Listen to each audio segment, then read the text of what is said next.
Okay, so let's start talking about forward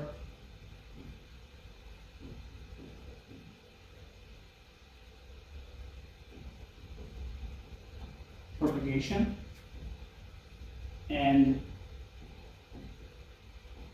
back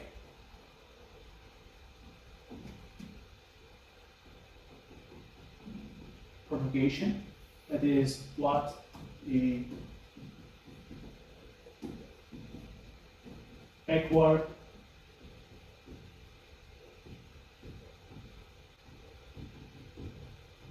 propagation of what? The errors.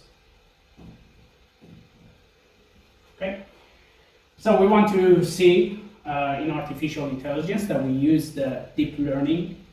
What is the role of forward propagation and backward propagation to update the betas, that they are the weights in our model, to minimize the errors. Okay, so nowadays we are talking about the different new technologies like the LLMs, that they are what? The large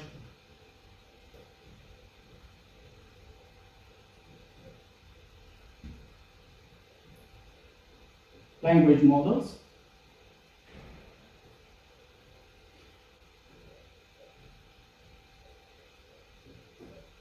Okay. That they are coming from what? They are coming from two different technologies. That one of them is the deep learning, the DL, and the other one is the generative AI.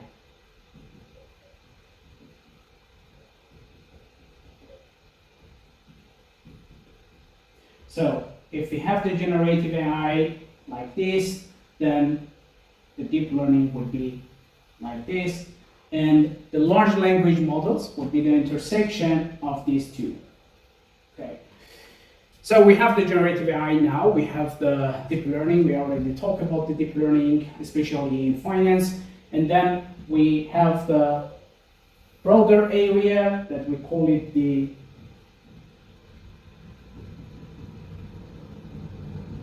machine learning, the ML, and the broader area is the artificial intelligence or AI.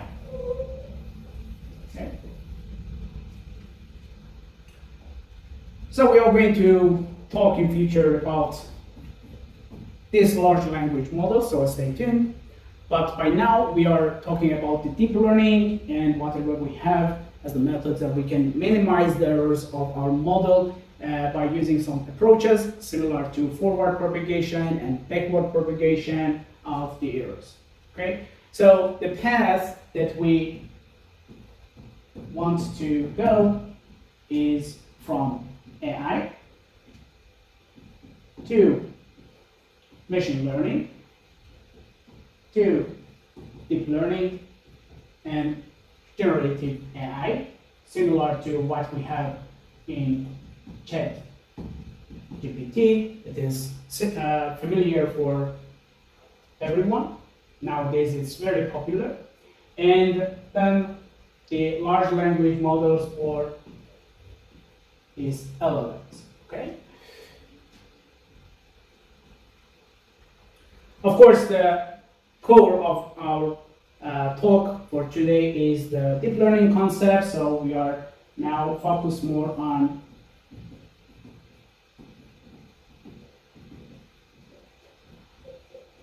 deep learning concepts. Okay, not exactly the LLMs, but we will talk about the generative AIs and the LLMs also in future. So this is what we want to do for today. So basically, as we said, we have to start from the deep learning and machine learning, and we have to know what these concepts really mean. So we had the programming, and you know the rule of programming. Given when we are talking about deep learning, but there are some differences between the programming and the deep learning. Okay, so what the traditional programming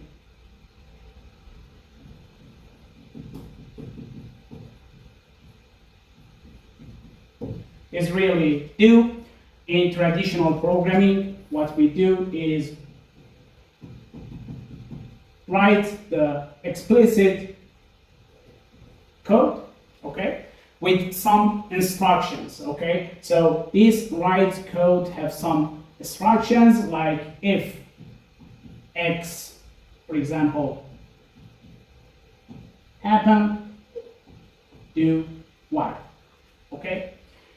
So this program executes exactly as coded, and if it is the code, what we do is exactly this code, okay? So this is the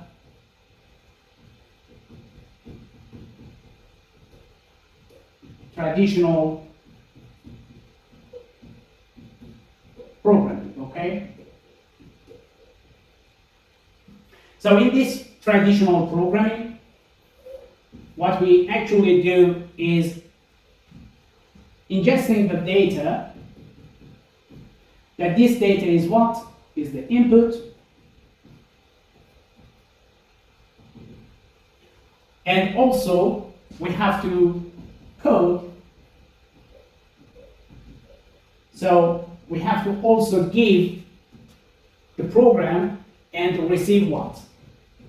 Receive the output. Okay.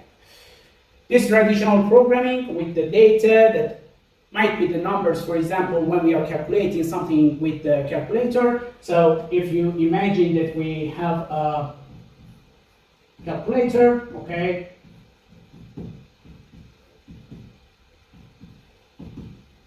so developer writes codes for a simple calculator app, okay, so imagine that this is a calculator app, and the code contains what? Instructions of basic operations like addition, subtraction, multiplication, and maybe the division also, okay? So the app follows this exact instruction every time that it's used, so there is nothing to learn by this calculator by doing the different calculations, and the only thing that it has is what? The program and the data that we give as the numbers. So we put the numbers there, for example, 2 times 3 equal to 6. Okay, so this is what the calculator is doing based on the program that is inside the calculator. And it is the, exactly an explicit code with some instructions, and it will give us the output. Okay, so this is what we have for programming, but for deep learning, we need to have what? We need to have the machine learning, okay? So similar to this traditional programming, what we need, and we have now, we have the machine learning. Okay?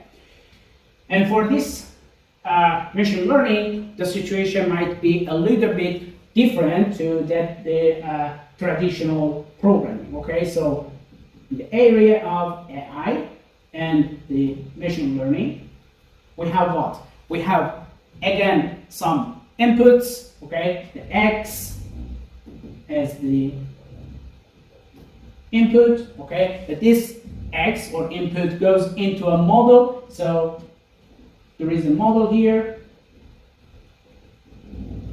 and that makes a prediction of something that is in the interest of our research, that it might be represented by Y, okay, as the prediction, as the response variable, without explicit instruction. So we don't need to give the explicit instruction to our machine learning algorithms. We want the model learns the patterns and determine the output. So this model should be able to do what?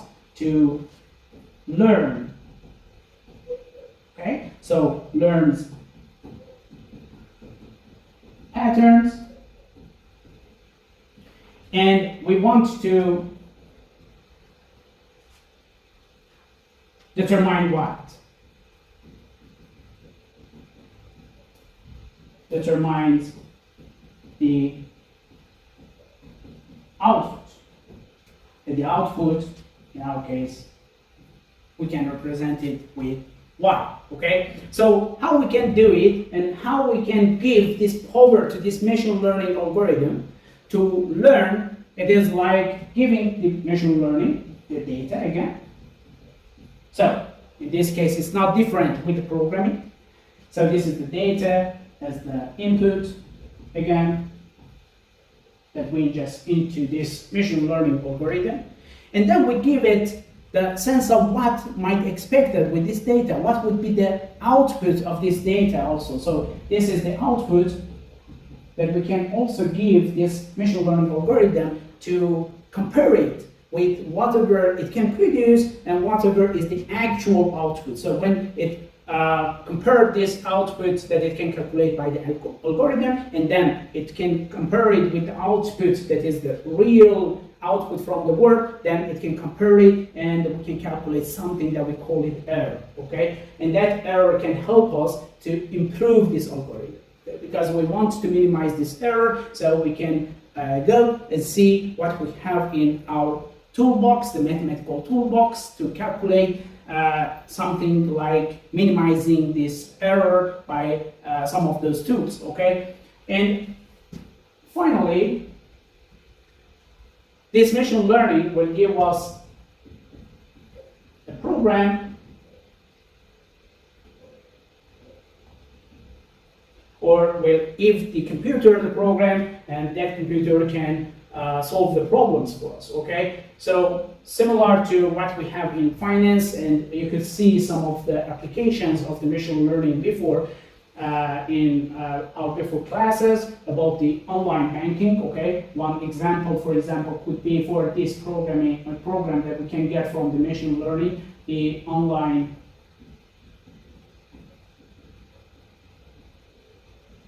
banking, okay? It can basically shows you some personalized banking services, for example, and recommendation based on your previous loans, financial statements, and transactions history, okay? So the data that it can get could be, for example, your previous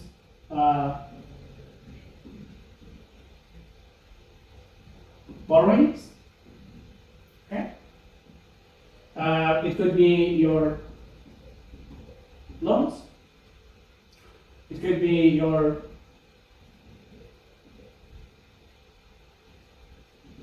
transactions. So these are the things that they can be ingested into model as the data. It can be the demographic information of the borrowers, and then with the output, if the loan was default or not, the machine learning can give you a program. Okay, so if you imagine that nowadays we have what? We have the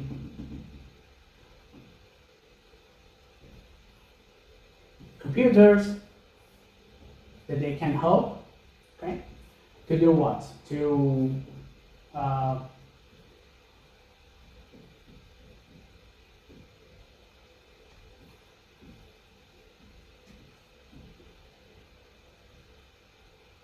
the ML for finance.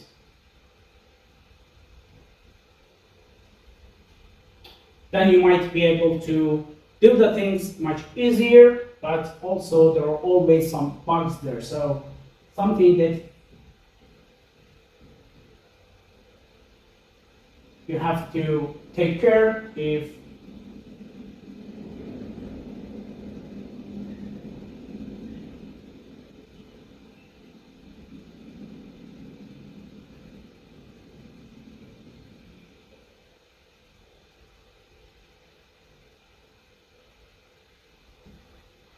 to not lose the money by these technologies also, because as much as it can help you to do the job better and to make some facilities for your customers, there are always some risks and hazards there that you have to consider, right? So the ML fan, they can help you, and they might successfully delete your money, okay? So you have to take care of using the technology, and it should be professional. If you want to have a good machine learning algorithm for the financial matters, the data should be in very good quality, and the output should be accurate, okay? The loans that they are default or not default, you have to have the good history of the data and the repository of all the variables and attributes that they might help you to have a good prediction, okay? So this machine learning finally help us to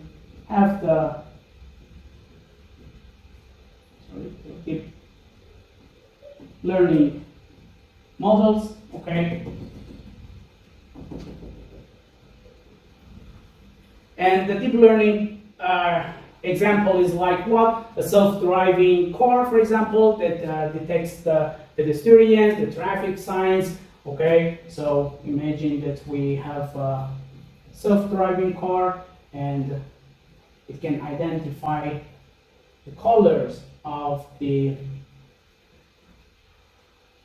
traffic signs and traffic lights, and it can identify also the traffic signs, so it can drive safely in the road. So it uses the complex system of neural networks. So the neural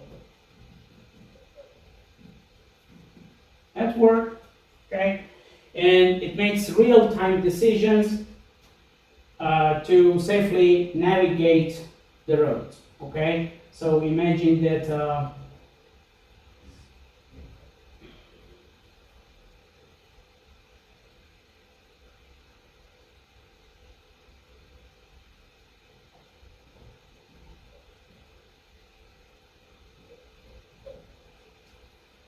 we have a person that is sitting safely on a safe and smart driving carpet, okay?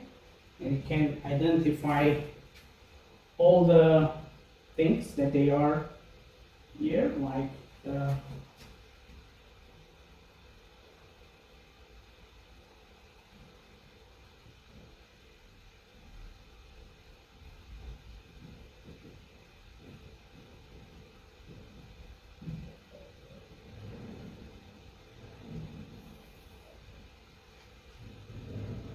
okay. So we have again some inputs, but here we have some layers, so multiple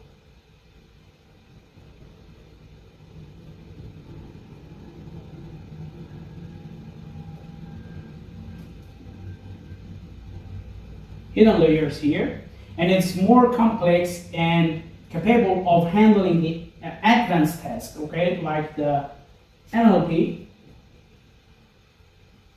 okay, the image recognition,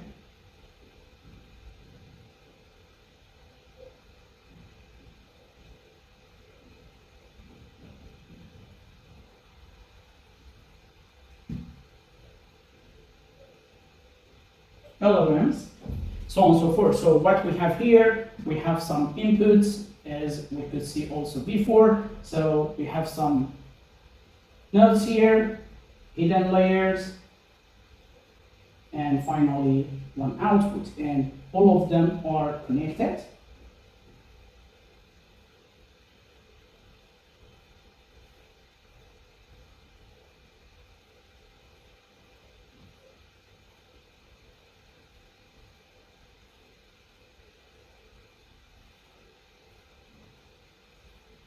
Okay, and finally we have our output here.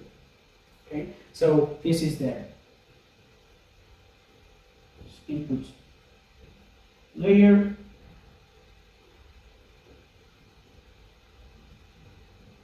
the hidden layers, and finally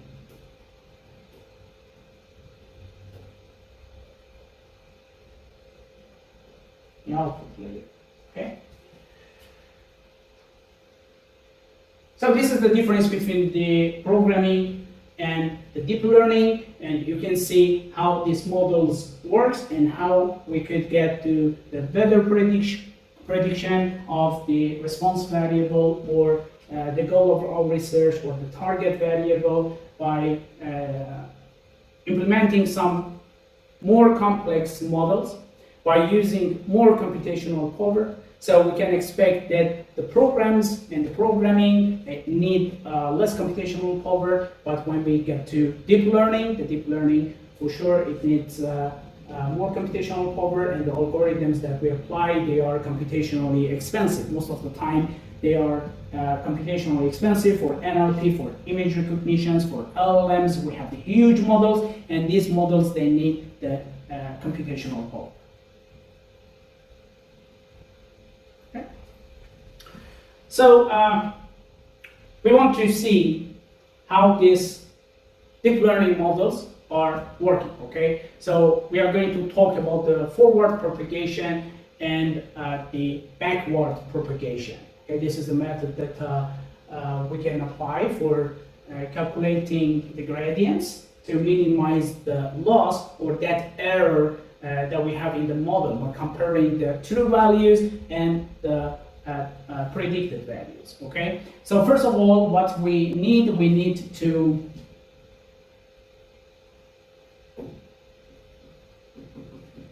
initialize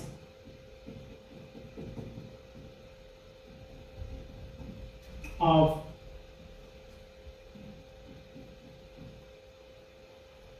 the neural network. The neural network is constructed with what? With the layers of the neurons, where each layer is connected to the next by what? By some weights. Okay, so if we consider that we have some inputs here, okay, imagine that we have the x1, x2, then we have some nodes here. We know that we have a z and we have an activation function, okay? Remember from the previous classes. So here we have also this summation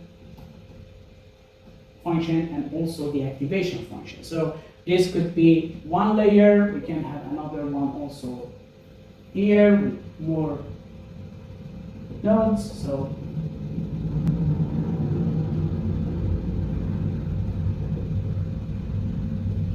and finally we can have the what? The output. Okay. So this last one, it can give us the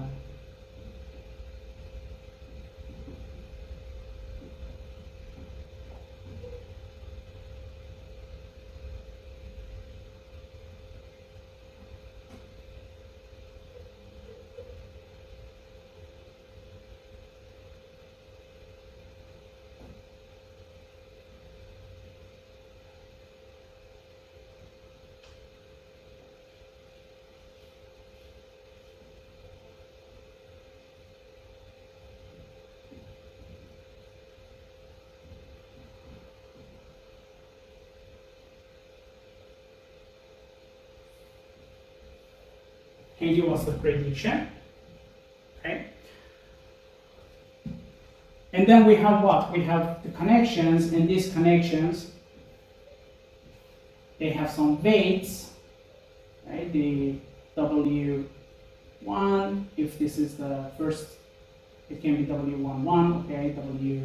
W12, W13. So for others, we have also these weights. So the weights are something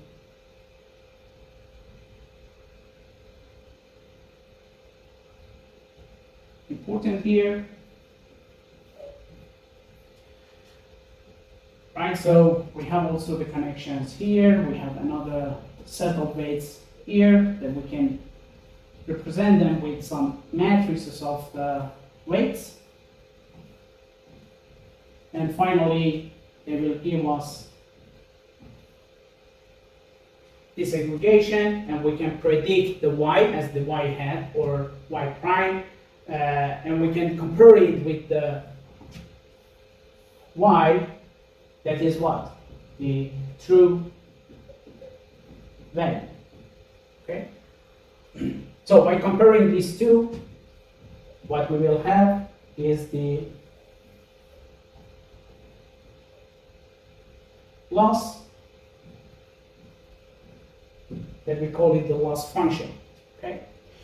So first of all, we have to initialize the neural network. Of course, we can imagine that in this calculation, we can have also some intercepts.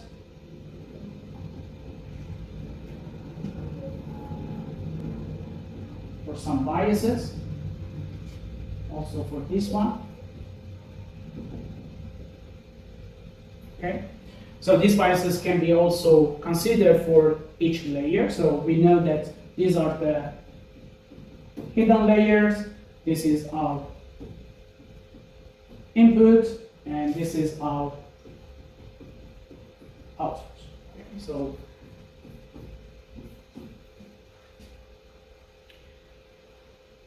so what we have here is the neural network with the layers of the neurons, where each layer is connected to the next by weights, right? And these weights are some small random values. So it is good to start with the small weights to initialize our neural network. And it will be updated to the better values when we have the forward and backward propagation in our deep learning model, okay? So we have the weights, we have the with what? With small random values. Okay. So this is the first thing that we have to do. Then these small random values for the weights are important. So we can use some methods of the initialization.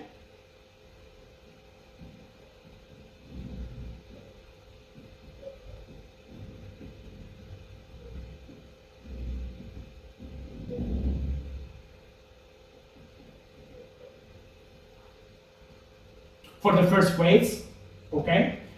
So this can help us to avoid a problem that I will discuss it later, that we call it the vanishing gradient problem, okay? And it will tell you more about what we have to do to not get into that vanishing gradient problem when we are doing the forward and backward propagation, okay? So this initialization of the weights are very important.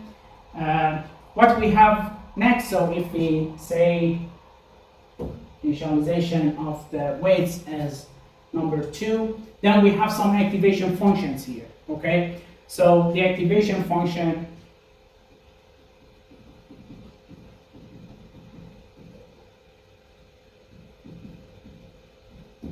okay, that are these F's here.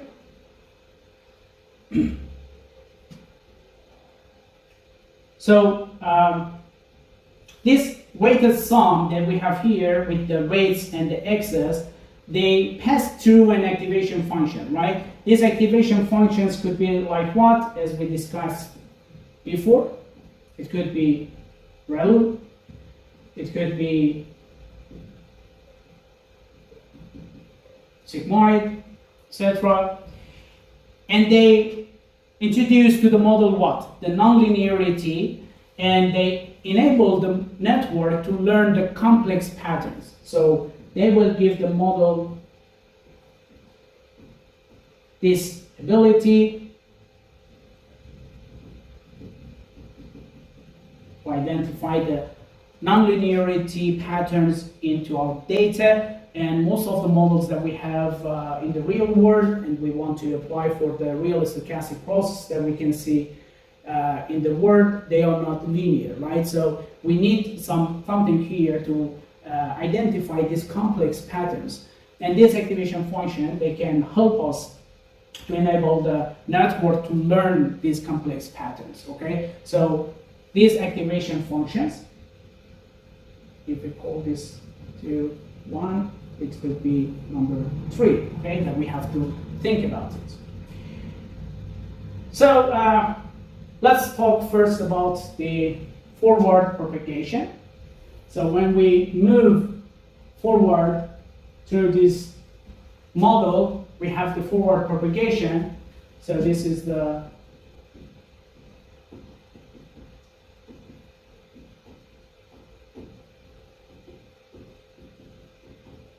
forward propagation, and the data flows from the input layer to the hidden layers and to the output layer. Okay, so in each layer, each neuron computes a weighted sum of its inputs, and then we move through these networks to get into this prediction, right? So this is the forward propagation that we have to do, 1, 2, 3. So this is number 4. Okay.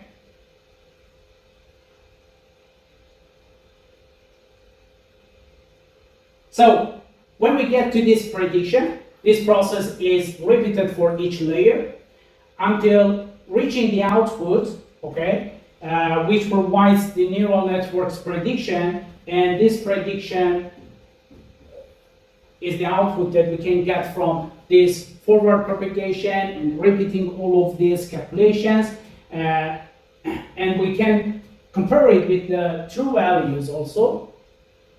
So the predictions from the forward propagation will be compared to the true label using what?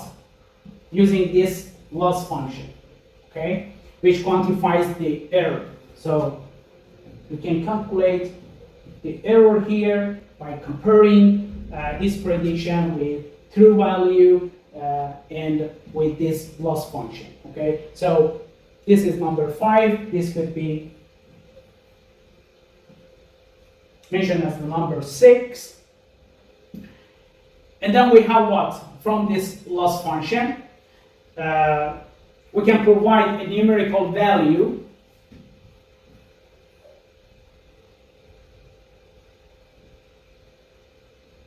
that we call it the loss score, okay?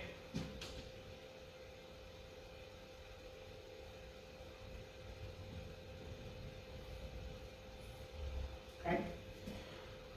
So the loss function provides a numerical value representing how far off the network's predictions are from what? The actual value. So the predictions and the true values that we have here, right? So this score is a score that is coming from this loss function and calculating the errors. So having this loss score could be number 7, okay?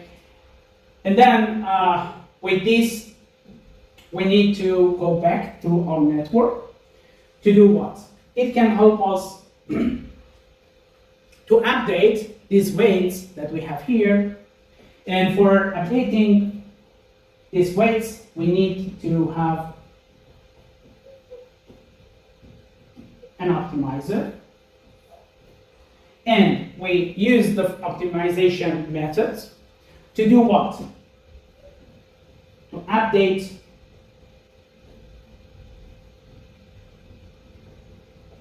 these weights. Okay, so this is what we call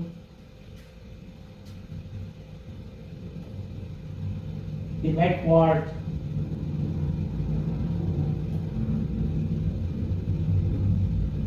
propagation.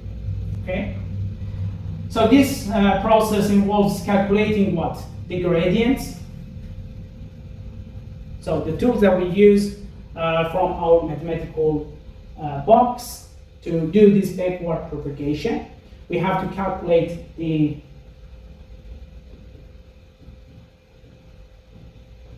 gradients. So the gradients of what? The gradients of this loss function and the errors, okay?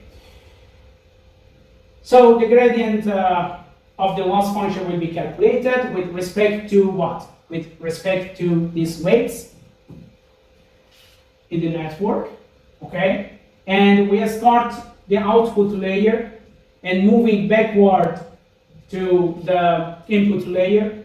And the goal is what? The goal is determine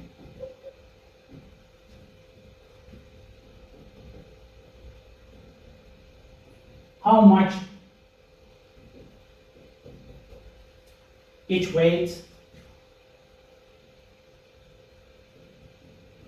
contributed to the error.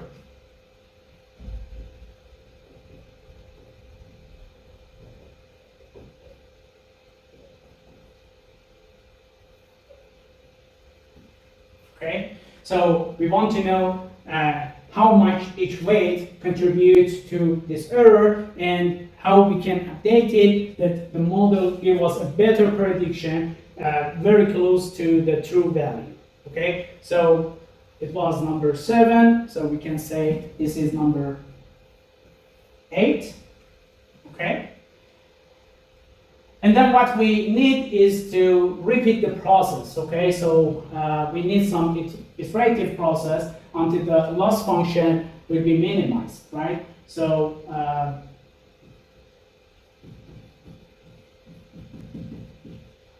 iterative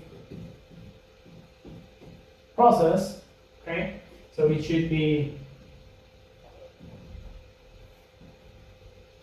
iterated until the loss function is minimized, okay? So we need this to be minimum, okay? So we can call this one number 9, and this process is repeated over many iterations. So this is an iterative process, so we have many iterations that we call these iterations epochs, okay? So each iteration updates the weights based on a batch of data, and the process continues until the model reaches the specific level of what?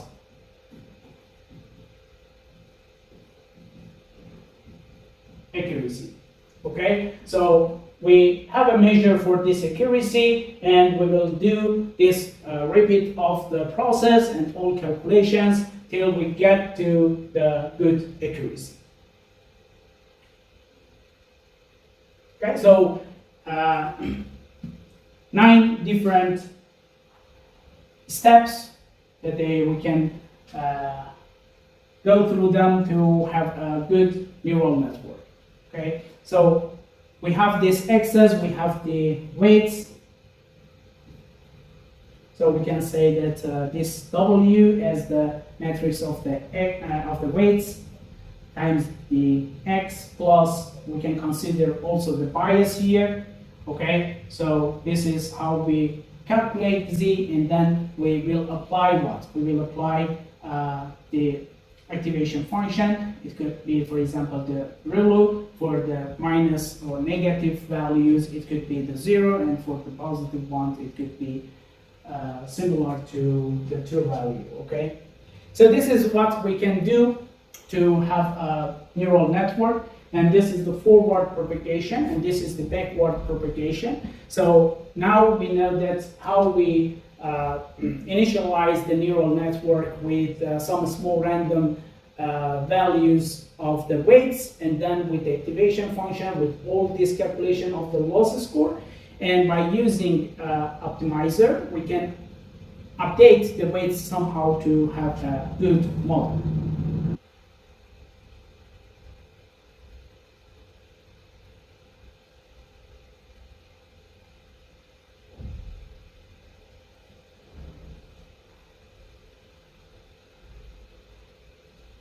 Okay, so we want to see that how we can do these kind of calculations for the forward and backward propagation, and what we really use for that is the gradient descent. Okay, so the gradient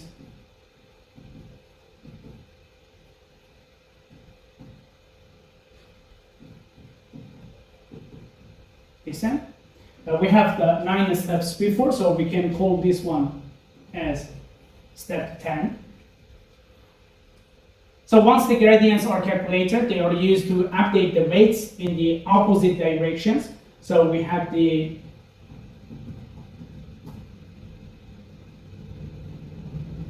backpropagation, okay?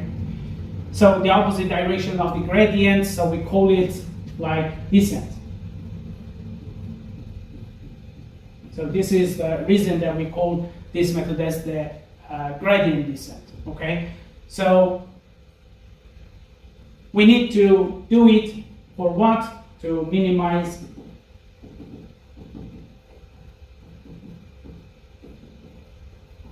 the loss, as we said before, okay? So imagine that we have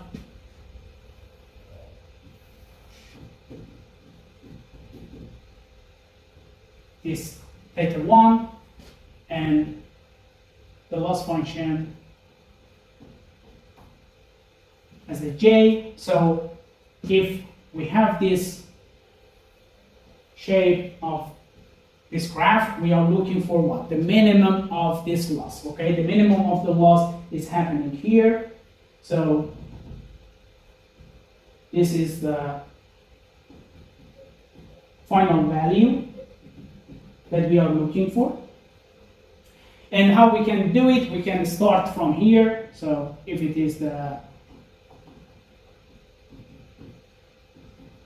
start point, we can move in each iteration. So these are the iterations, and get closer and closer to this minimum.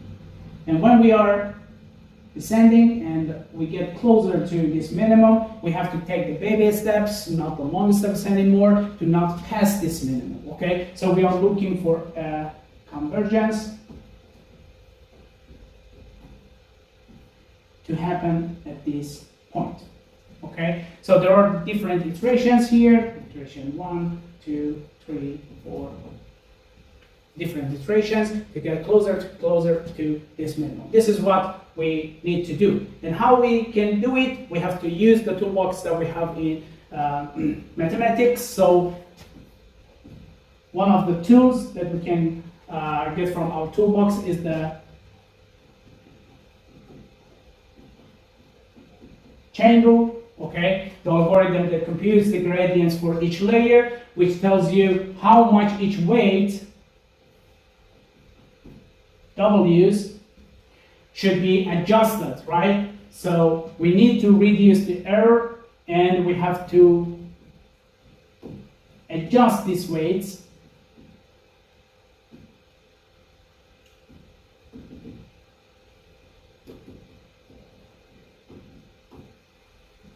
to reduce the error, okay? So how we can do it, we can consider the cost function. So as we could see in the previous graph, so we had the cost function. Imagine that our cost function is 1/2 mean square error. So the 1/2 mean square error for this example, if we consider the bias also, we have this theta 1 and the theta 0 equal to what? We have to first calculate the differences between what we get from our model and the true value.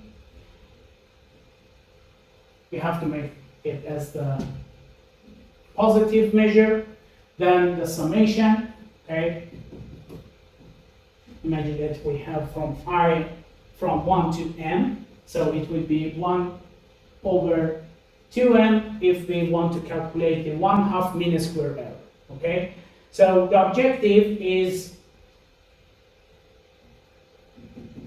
minimizing this j theta 0, theta 1 with respect to theta 0 and theta 1. Okay, so this theta null, this theta 1, we want to calculate the minimum of this. And how we do it, as we said, the tool that we have in our toolbox of the mathematics is the derivatives. Okay, so we need to apply derivatives to have this minimum. Okay, so the derivatives of j, theta 0, theta 1, with respect to theta 0. Okay, so the first one would be equal to what? With respect to theta 0, we don't have any size, we have to calculate it from here. So 2 will come here, will be removed with this 2 that we have here, so it would be 1 over n, the summation I from 1 to n, the similar expression that we have here.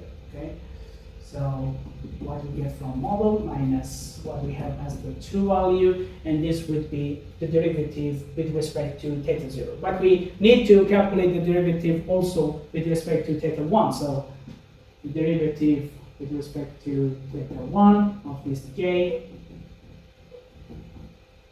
parameters equal to what? Similar that we had before.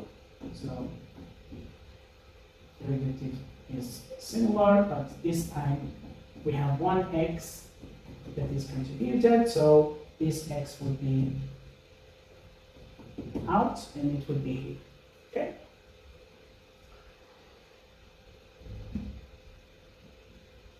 So when we calculate these derivatives and we do this convergence, we go forward with the forward propagation and get back with the backward propagation with the updates of the weights.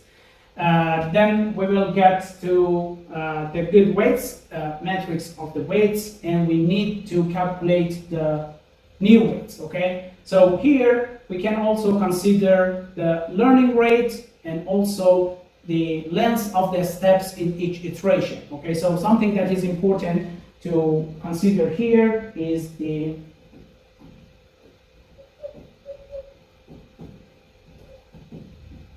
learning rate. Okay, so this parameter controls what? The size of each step. Okay, so the size of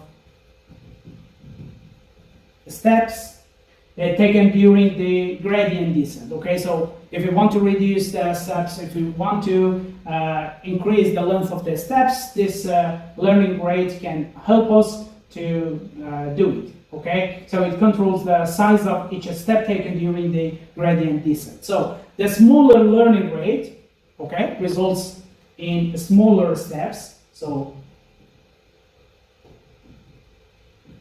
small learning rate can give us the smaller steps, and these smaller steps will result to what? Slower learning, but can yield more precious adjustments, right? So when we get closer and closer to that minimum, it's better to take the smaller steps and baby steps to get close to that final value. Okay, so this learning rate is something that we have to consider, and we have the current weights, right? So we have the weights like W current.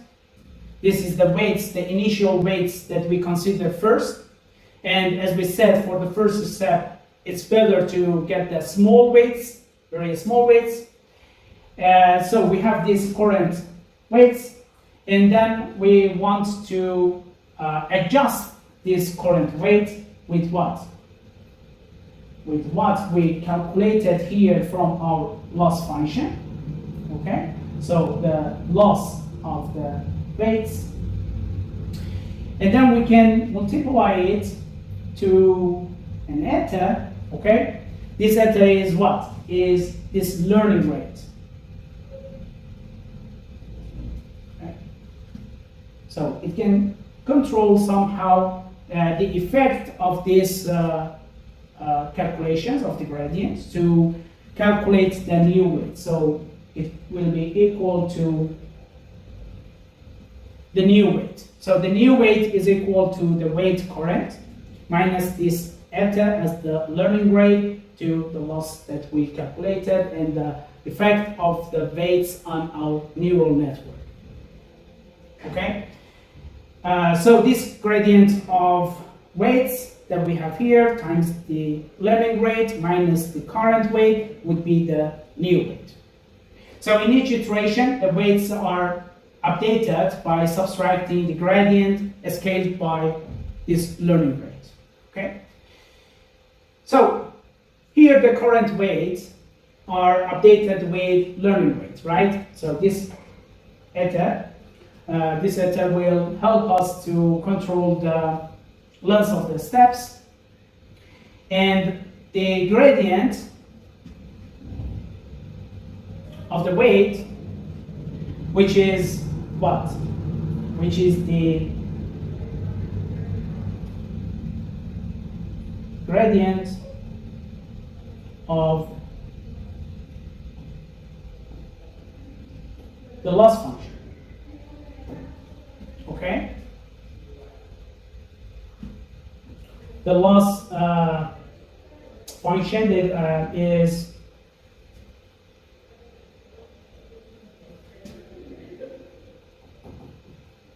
with respect to weights. Okay? So for this learning rate and this eta, we can start with the moderate learning rate. Okay, so it is recommended to start with the moderate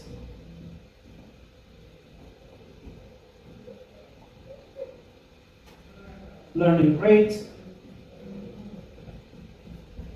like 0.01. So a learning rate of 0.01 is often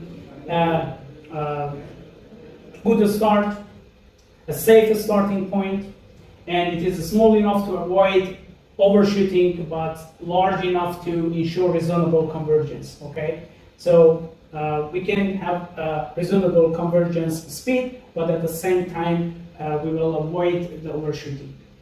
So this would be suitable if the network isn't very deep.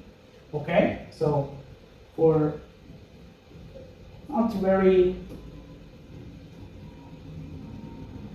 deep networks,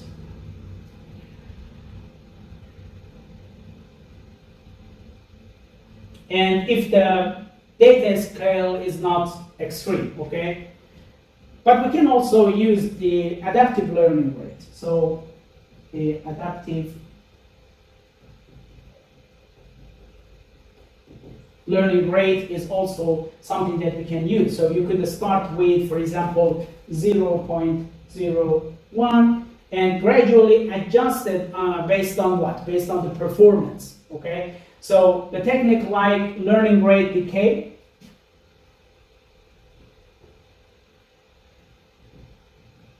learning rate decay or adaptive learning rate. Okay, so the adaptive learning rate, like the algorithm that we call it the LLM. Okay, it is adaptive moment estimation. So adaptive moment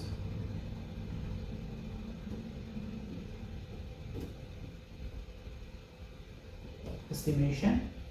It is commonly used, which adapt the learning rate during training based on the gradient behavior. Okay, so small learning rate for resist adjustment.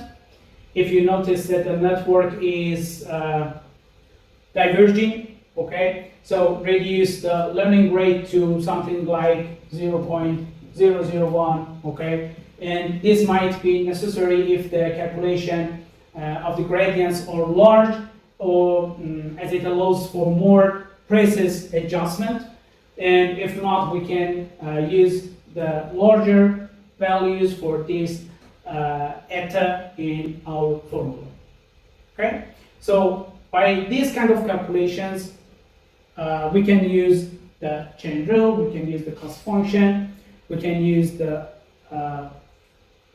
gradient of the loss with considering the weights with respect to these weights, and then we can calculate calculate the new weights by considering the learning rate to not overshoot, but also to have a good length of the steps for our neuron as well.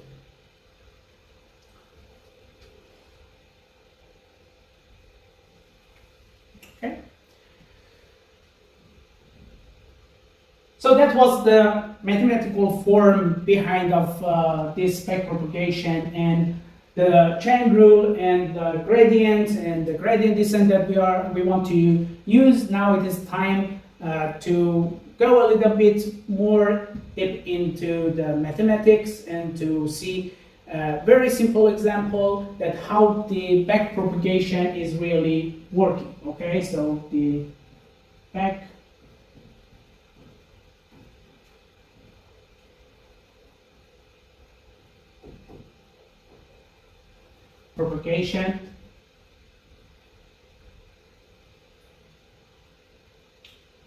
for a very simple example, and consider that we have a function with 3 inputs, the x, y, z. We can consider the x and y as the variables that we ingest into our model, and z as the bias, okay? Or something similar, but with a very simple relation, okay? So it could be this function equal to x plus y times z, okay? And we can consider this x as -2, this y as 5, and we can consider the z as -4, okay? So basically what we have is a network with x, y, z. So the x and the y, we have a summation here, and then with this z, we have a multiplication here, and finally we have our final answer, or the function, as the x plus y times z, okay? So the x is -2, the y is 5, and the z is -4.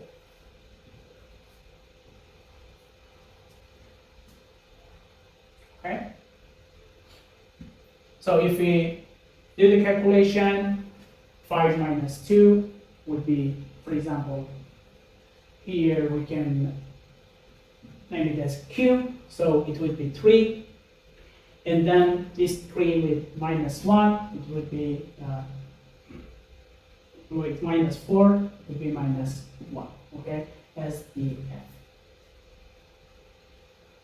So it is the multiplication. So,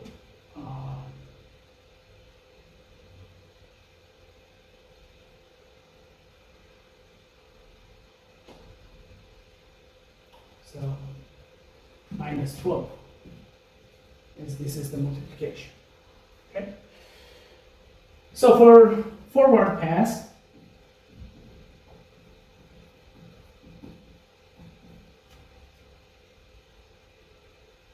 we need to compute what?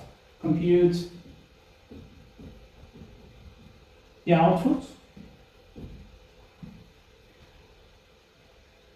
So we consider the Q as the X plus Y, and the F as Q times Z, so this is Q Z, okay? And this is what we can do for forward propagation. Okay, so this is the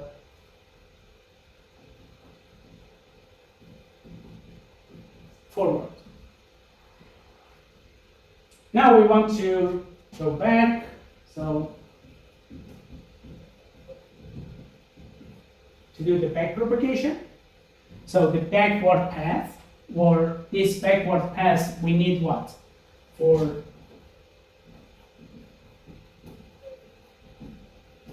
backward, we need to compute derivatives, right?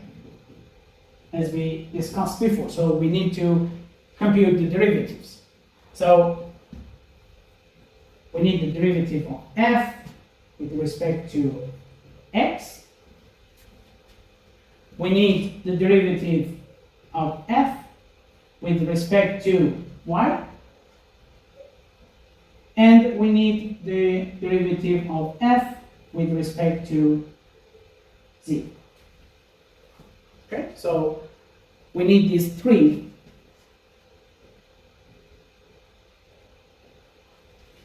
to be calculated. Okay, so as we said, we use what? We use the chain rule.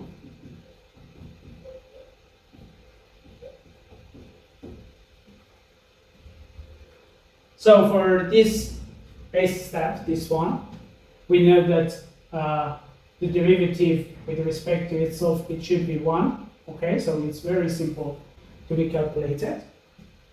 But for x, when we want to go back, we have q here in the middle. So we can say that the derivative of f with respect to x is equal to derivative of q that we have in the middle with respect to x. Then we can calculate it because q is related to x, and then the derivative of f with respect to q. Okay, so the derivative of q with respect to x would be 1, right? Because q is equal to x plus y. So the derivative of q with respect to x is clear, and it is equal to 1. And the f is q times z, so the derivative of f with respect to q would be z, right? So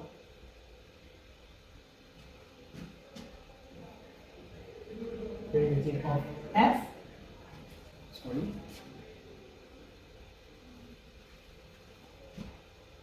derivative of f with respect to q, from here it will be z. So this would be equal to what? 1 times z, so it would be z. So the derivative of f with respect to x would be this z, that is minus 4. So I can write it here, minus 4 for this backpropagation. Okay, so we call this part the derivative of f with respect to q as upstream gradient.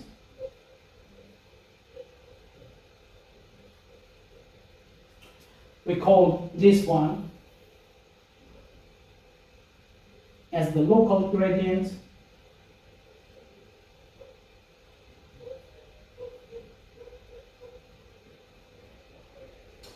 And this one as the downstream gradient.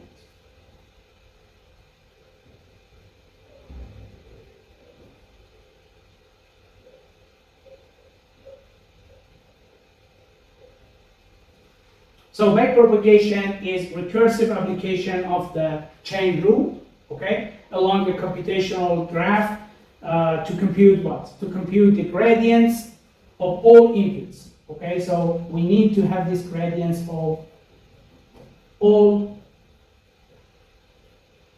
inputs and parameters.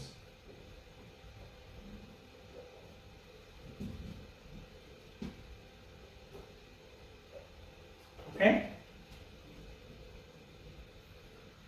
So if you want to calculate it now for example, y, again, the derivative of f with respect to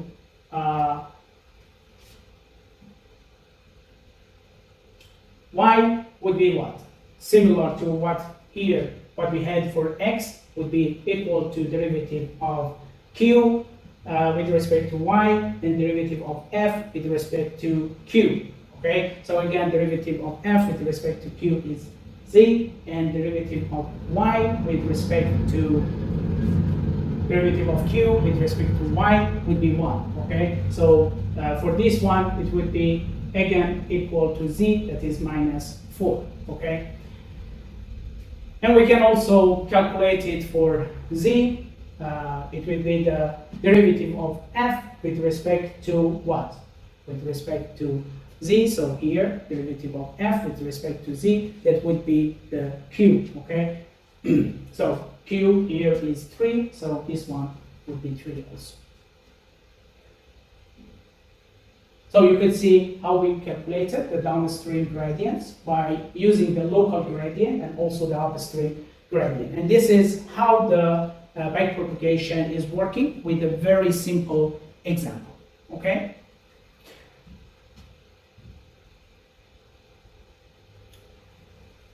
So now we know the concept, we have the very simple example, and we can have a little bit more complex example to know a little bit more about what really is happening in the neural network. Okay, so again, the backpropagation, but this time by considering some activation functions. Okay, so if we imagine that we have the sigmoid, for example, then if we consider what we have also in the credit scoring and the logistic regression, and make an example based on them, maybe we can define the function of our x's and weights with what? With the logistic function. So maybe we consider it like 1 over 1 plus e, the overall what?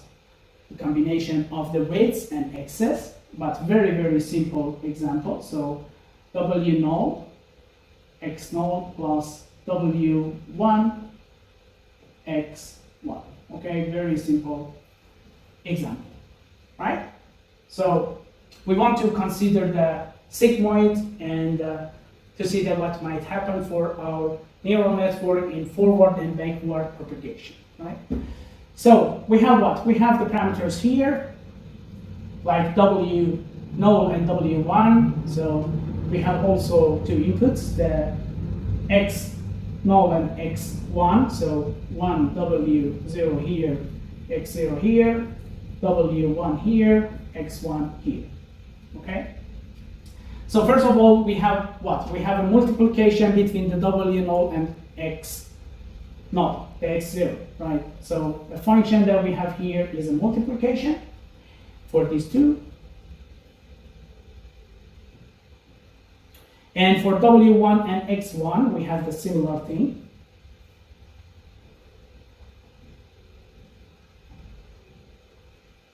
Okay? Imagine that w0 is 2, the x0 is 1, the w1 is 3, the x1 is 2.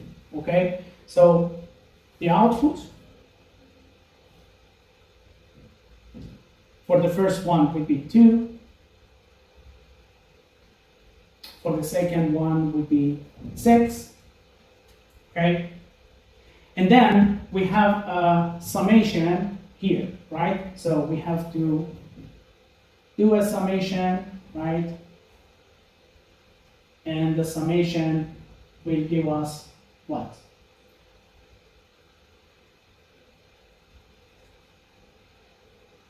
Here as the 8.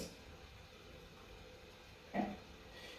And we can consider also a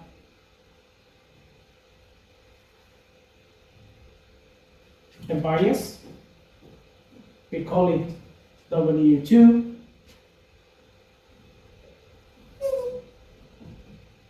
Okay. And this W2 could be -5. So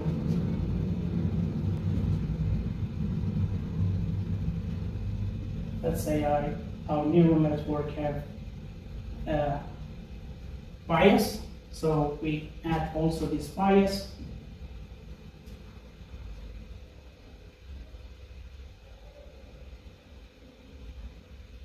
Okay, so that would be 3. And now we need to do what?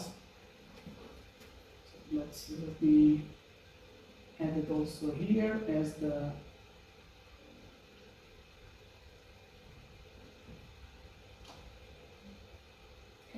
U1 is 1, and then plus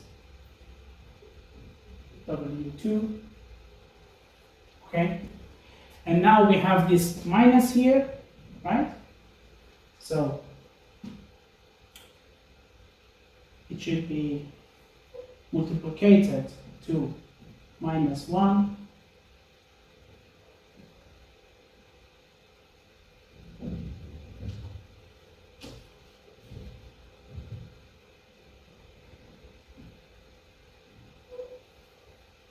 Okay. And then what we need to have is the exponential.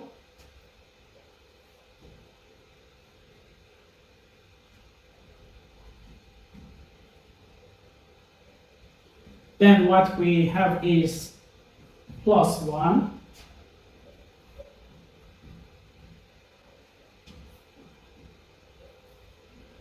Then we need to inverse it. So 1 over x. And finally, we will have the result as the fx double. Okay? So what we did here, if we do all these calculations, by the calculator you can calculate, this is the -3 of course here, but from here the exponential of -3 and then +1 and then inverse it, and then you have the fxw. So this is what we want to do in the forward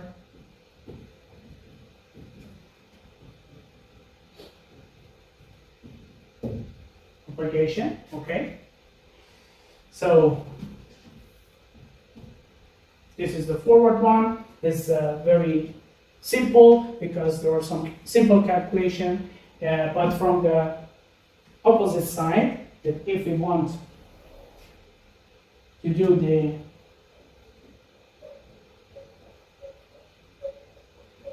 backward, we need to calculate some derivatives, right?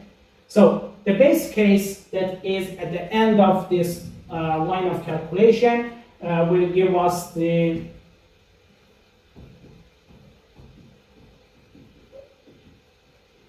one, okay? Because this is the derivative of the function with respect to itself, so we have 1 as the result. And if you look from here to here, we can say that this is like the sigmoid, okay? So we can consider it to -1, okay, to this time -1, from here to here as the sigmoid activation function. Right? So now what we need to calculate from this base case to the previous steps is to have the upstream gradient and downstream gradient. To do the calculation and go back to see that what we can have for the derivatives of f with respect to the weights that we have in the first of our neural network. So the local gradient is what? The local gradient here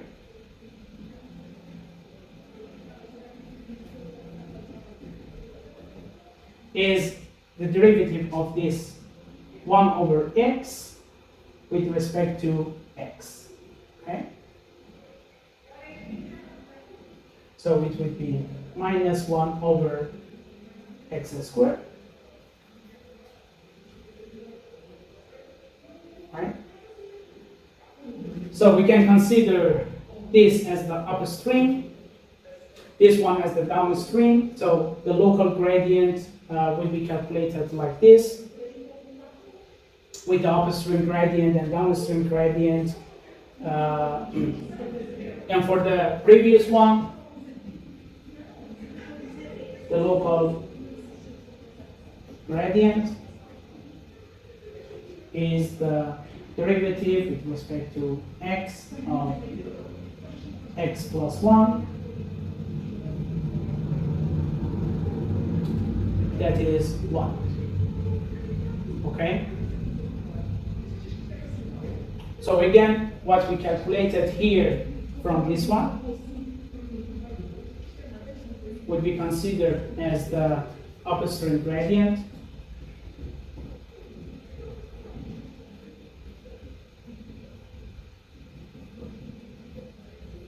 And what we have here will be considered as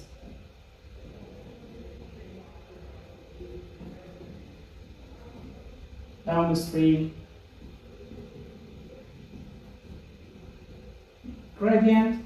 So by these two, we can calculate the local gradient for exponential also. So the local gradient for this would be what? Would be the derivative with respect to x of the e to the x. That is simply unchanged. Okay? So we are doing the backward propagation by calculating these derivatives. And we can have also the derivatives of this x plus y. We can also calculate the derivatives of the xy. So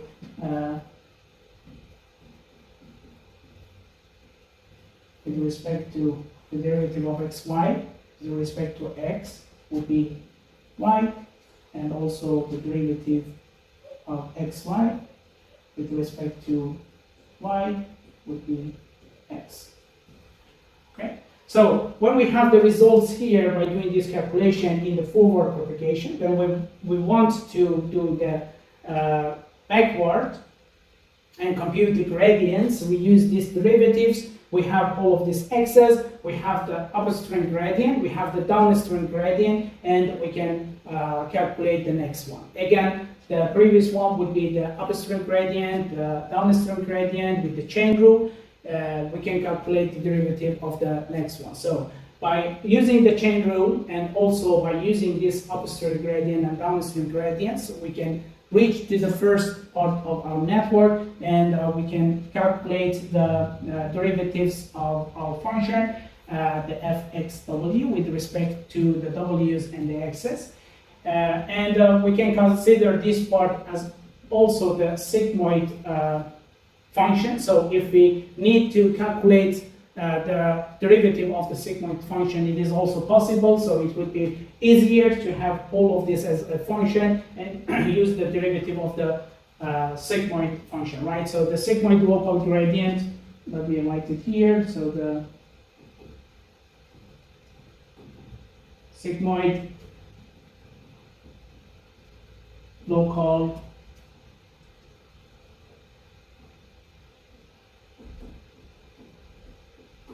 gradient would be what? The derivative of sigmoid with respect to x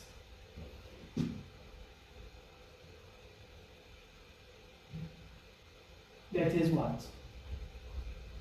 Let's consider it as the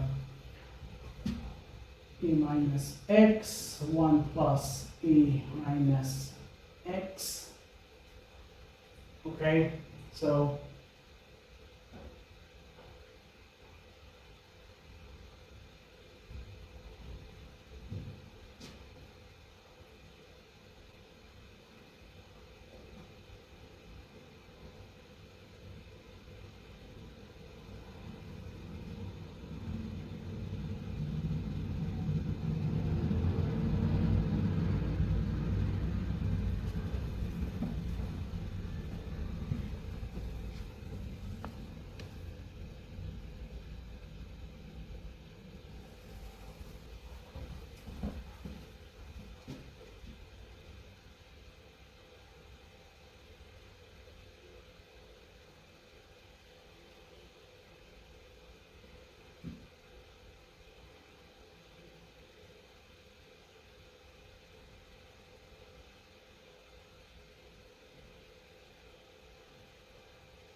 okay, so equal to 1 plus e minus 1 x minus 1 over 1 plus e minus x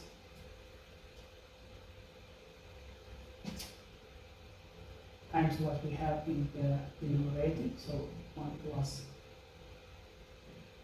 minus x, and it is like 1 minus the sigmoid times sigmoid function.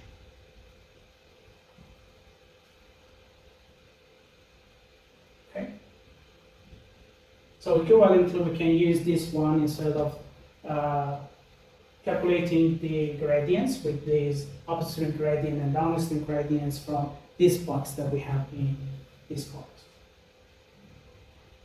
Okay, so this is a more complex example for the backpropagation to know that how we use the chain rule and also this upstream gradient and downstream gradients.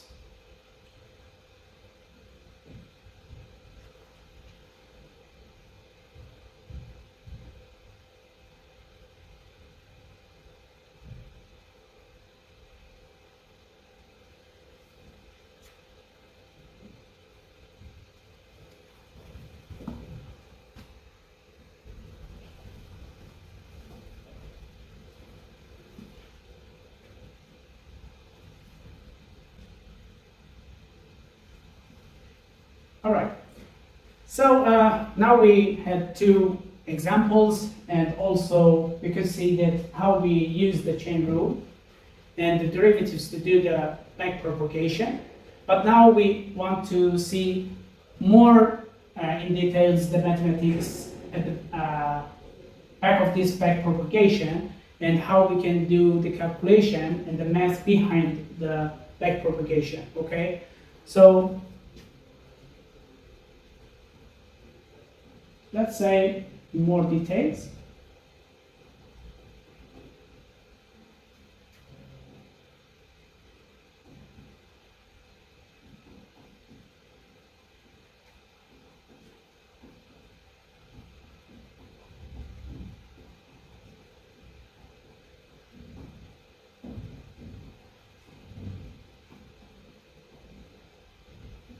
The math behind backpropagation.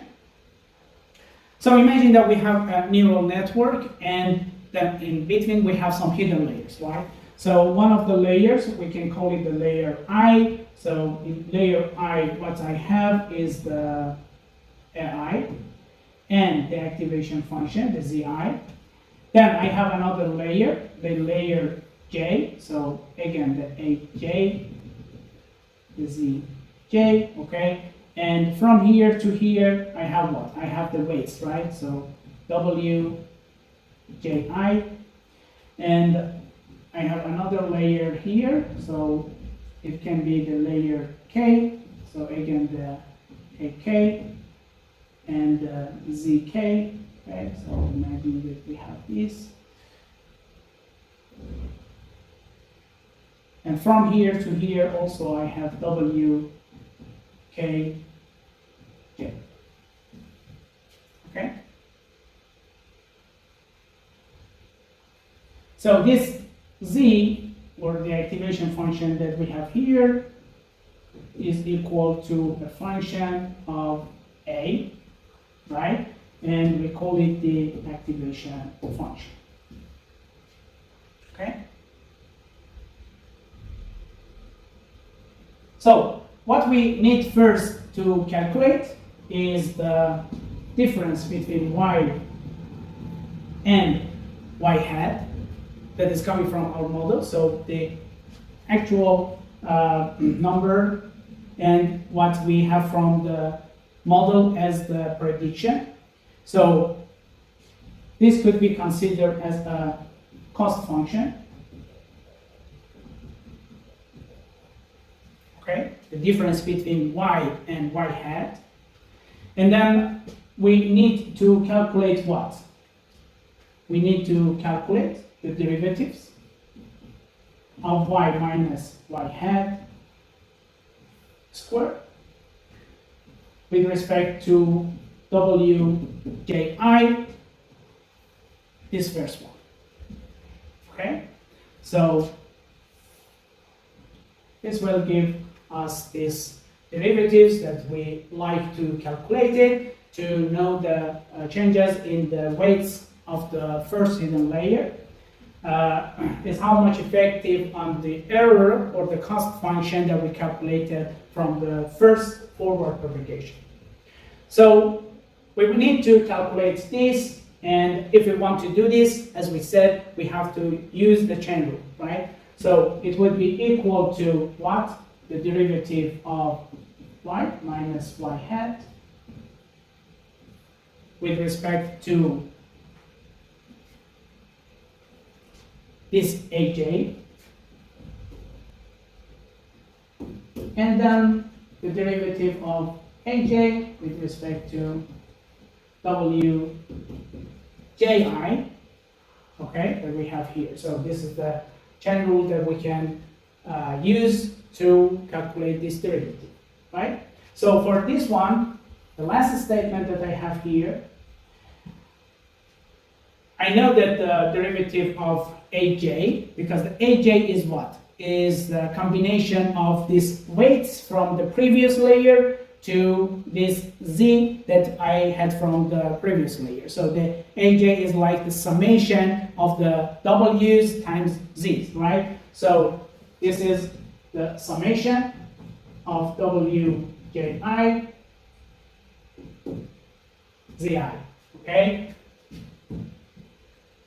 So I know the AJ, so the derivative of AJ with respect to WJI is noun, so I don't have any problem for this one, okay? It is already noun, and if I want to calculate it with respect to one of these W's, the weights, that would be exactly one of these Z's, right? Because this is like WJI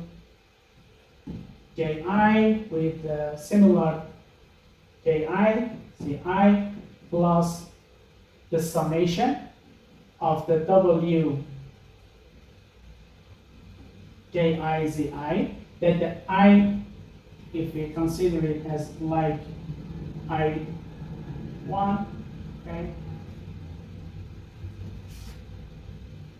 Let's do it like this, 1 and 1, and I different with 1, okay? So this would be 0, and this will give me the ZI, okay? This derivative for this one would be 0, and for this one would be the ZI. So this derivative is clear, and I have it because I know about the Z in the previous layer, right? So it is calculated, I know the I's, I know the z. So the thing that I'm looking for is this derivative, and by looking at this equation, I can see that this is clear. This is something that I have it. But for this one, I don't have it. Okay? So I have to calculate this one. I have to think about the method to give me the value of this one. And this one is saying what? This is telling me the derivative of the cost function should be calculated with respect to, this time not a I, but a j, okay? This time not with respect to w of the previous layer, but with respect to aj. So let's see what we can do for this one, okay? So we need to calculate this. Okay? And it is equal to what? Again, I use the chain rule. So the derivative of y minus y hat squared. And I will go one layer forward with respect to ak times derivative of ak with respect to aj. Okay. So the derivative of ak with respect to aj, I have the ak, I have the aj. So I know that the ak is what? The ak is the summation of the w's from the weights from the previous layer times the z, okay? So it would be equal to the summation of the weights of kj times the zj, okay?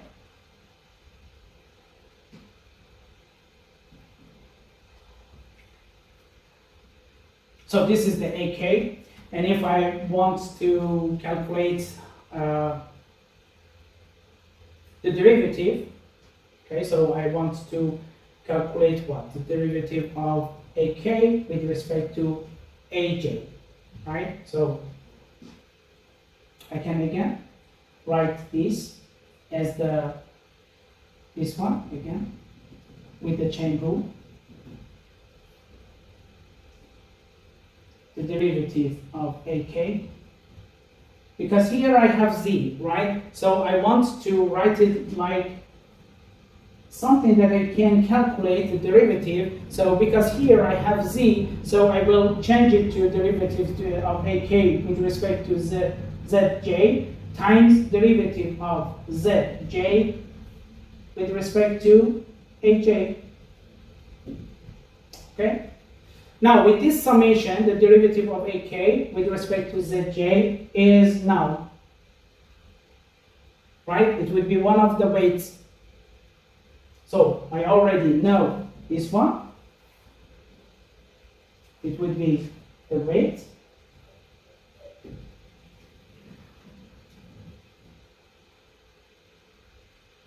And I need to calculate the derivative of zj with respect to aj.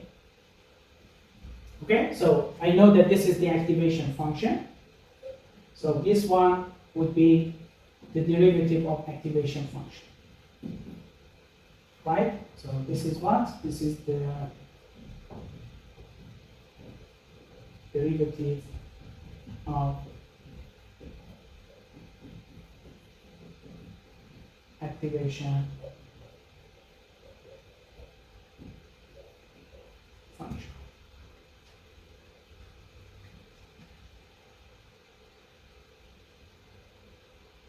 Okay.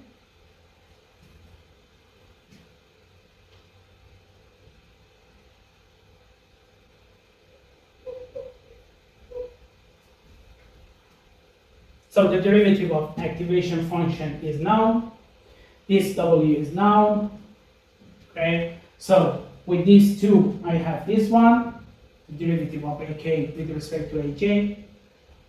And now I have to calculate this one. So I got to the last layer. So I started from the first layer. I got to the last layer. So you can see that it is like a chain that I'm going forward to the next steps and next layers.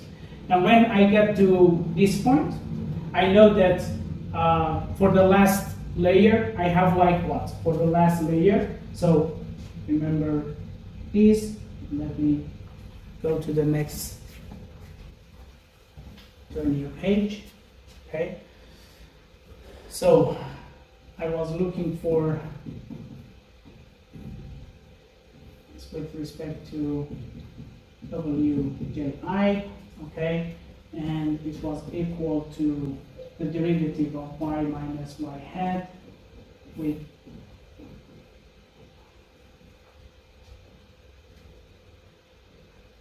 where ak, then we had one of the weights, right? So is the weight here, the weight was kj, okay, times the derivatives of the activation function. And remember from the first part of the last page of board that we have one z also here, okay? So this z was multiplied to all of this that we wanted to calculate. So I have also the zi, okay? So this was what I wanted to calculate. I know this one, I know this one, I know this one. The only thing that I have to know is this one, to have the derivative of this loss function with respect to the rates. Okay, so for this one, I want to see that what I can do. Imagine that I moved from the different layers to the last layer. So now I'm at the last layer, and in the last layer, what really is happening? I have the AK, for example. Imagine that this is my last layer. Okay, so the last layer, and this one will give me the y hat, okay, because this is the last layer. So if I want to calculate this derivative, I can say the derivative of y minus y hat squared with respect to y hat. Why?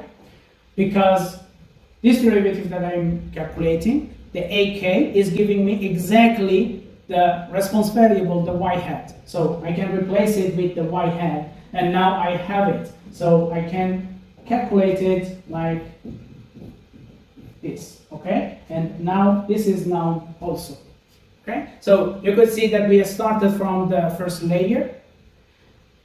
We moved forward, okay? So it was like a recursive function to the last layer. So what we did was we made what?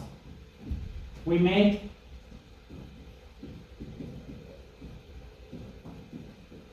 a recursive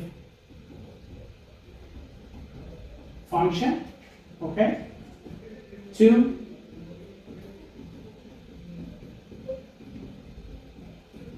last layer, okay?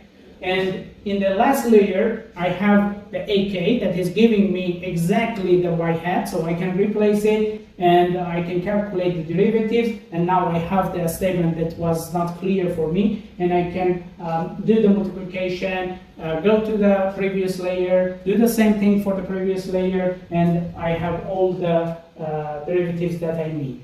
And with all known parameters that I needed, I can calculate the wji new equal to what? Wji old minus the learning rate and the derivative that I needed.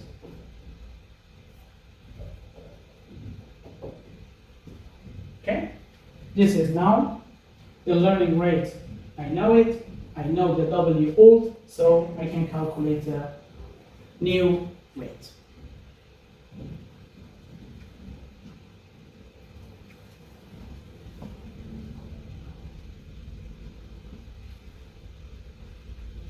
Okay.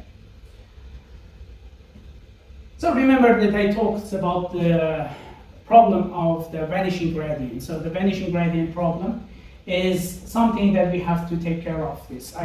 We know already what is the backpropagation, how it can be calculated. We had some simple examples. We know about the mathematical background and form that we use to this backpropagation calculation. But we had a problem that we have to take care of it, that we call it the vanishing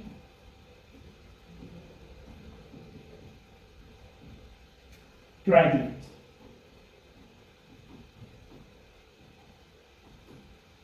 Okay. So the vanishing gradient problem, as we said, the backpropagation aims to adjust what? Adjust the weights. So we need to adjust the weights and also the biases. Okay, so we have the different also W zeros or W nodes. Based on what? Based on calculation the cost. Okay, so we calculate the cost. And we need this cost to get lower and lower in each iteration, right? So we want to minimize this cost. So the error is propagated back to the network till the error reaches the layers closest to the input. And we do this by what? By calculating the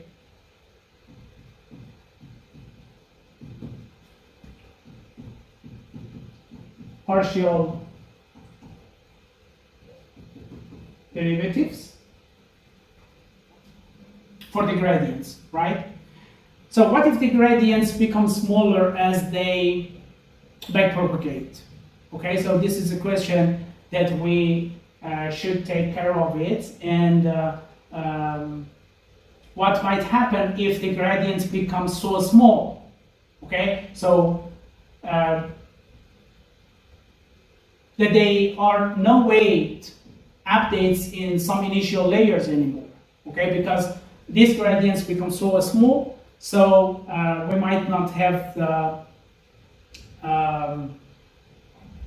gradients anymore, or they might be very, very small, okay? And if they get to these small values, the weights would not be updated anymore, right? So the neural network initial layer becomes useless as they do not learn anything, okay? So the learn will be stopped at this point. And its performance also becomes so bad, and this is what we call it the vanishing gradient problem, okay? Because it will make a problem.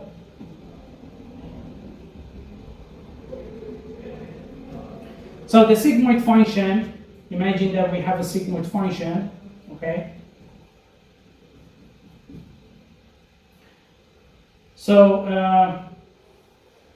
if I have a graph here for the sigmoid function,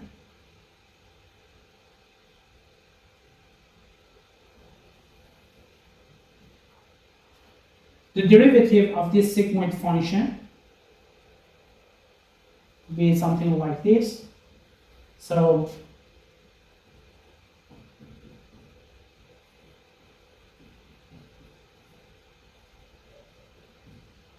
I will have the problems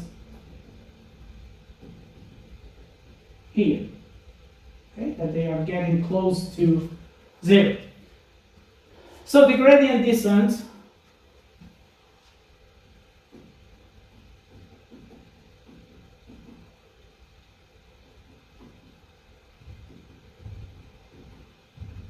works by finding what? The derivatives of the cost function, okay?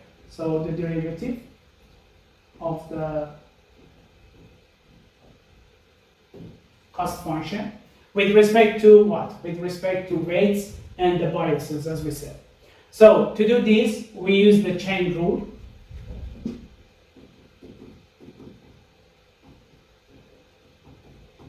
Because we are dealing with a combination of two functions, okay? And we need to calculate it by the known variables and the measures that we have in our network. So one of these functions is the sigmoid activation function. The sigmoid is popular in neural network because of what? Because its derivatives is easy to calculate, right? So the sigmoid is well known. But if you look closely at its behavior, the derivative of the sigmoid becomes what? Becomes very small in the tails, right? So at the edges, we have when the input is very large, positive or negative, then the derivative of the sigmoid becomes very small at the edges. And this means what? This means that during the backpropagation, as we move closer to the input layers, the gradients will be smaller and smaller, okay?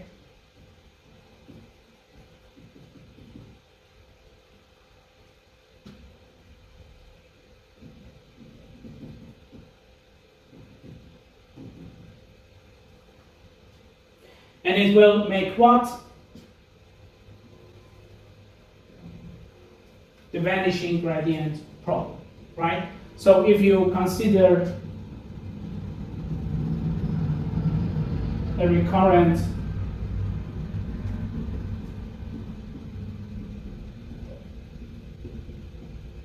network model, okay, with the hidden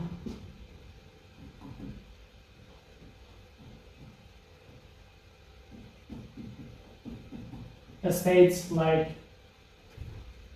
H1, H2, okay, and so forth. And we consider some inputs like U1, U2, so on and so forth, and some outputs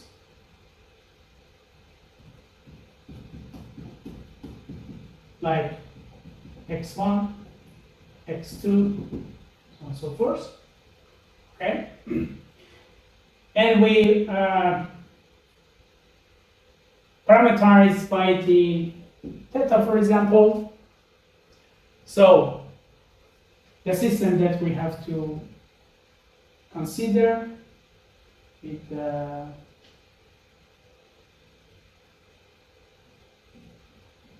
H and the inputs, the x's.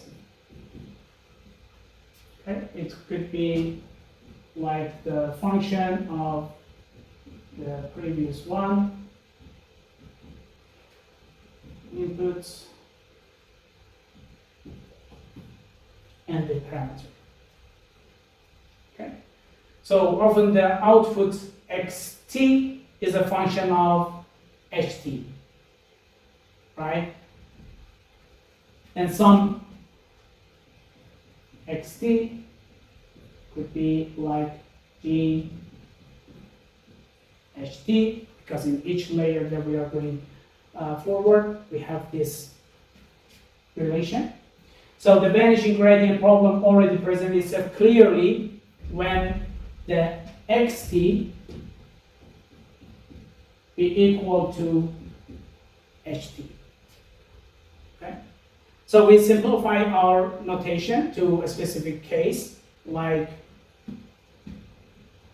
this xt be equal to the f, okay? And the xt is equal to ht, so I can replace the ht minus 1 with xt minus 1. So the ut and the theta is here. And now I will take its differential. So the dxt is equal to what? Is equal to gradient of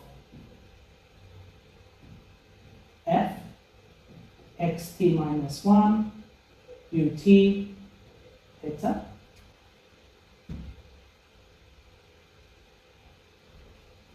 d theta, okay, plus what? Plus the gradient of f xt minus 1 ut theta d.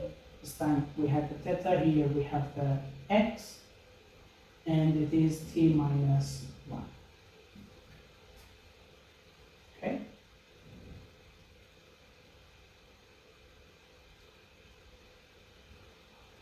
So, we can see the gradient of f is here, the xt minus 1, the ut and theta, d theta plus, this is x here, so f xt minus 1 ut and theta.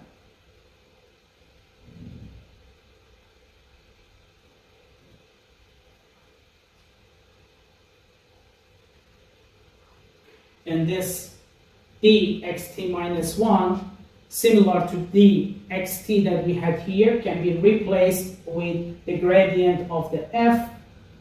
So I can continue here instead of this dxt minus 1 with the gradient of fxt minus 1. So it would be the f, this time t minus 2, okay? And the u would be t minus 1 theta, okay? And I can continue, right? So what I did is replacing this one by the formula that I had here. So I will repeat it. And it is like moving forward in our neural network in the hidden layers. So we train the network, and training the network requires us to define what? A loss function to be minimized, right? So the loss function is what? Is the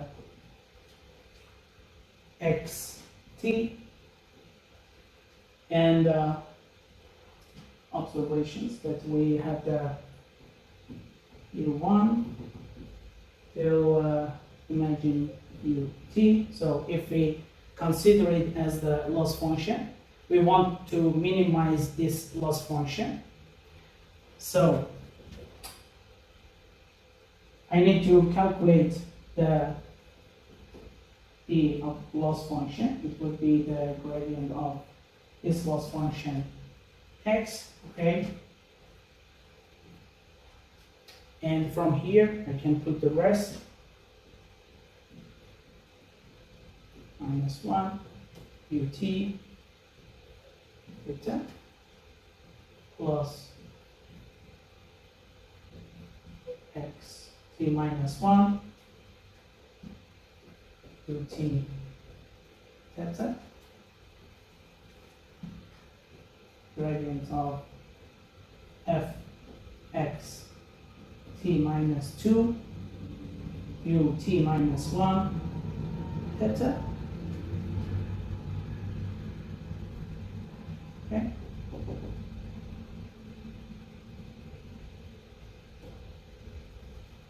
So I have these loss differences.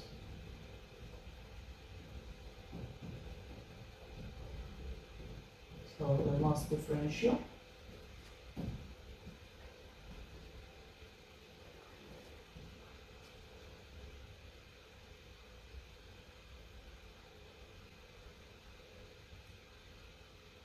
and finally I have the learning rate here.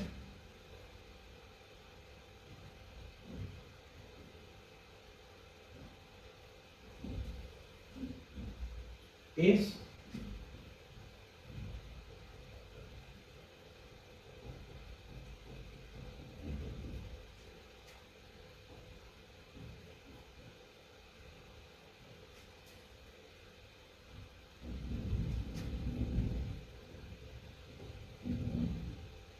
ut theta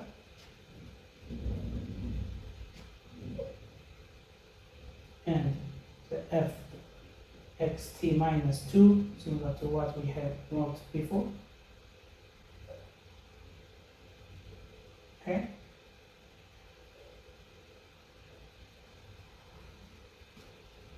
To the t. So the vanishing gradient problem appears because of what?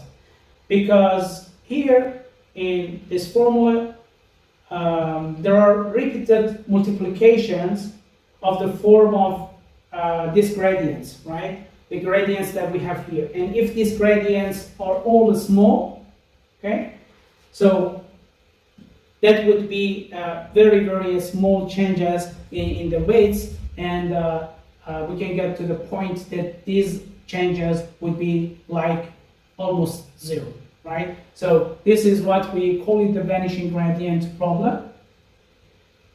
And we have to avoid this problem or find a solution for that, okay? So how we can solve this vanishing gradient problem?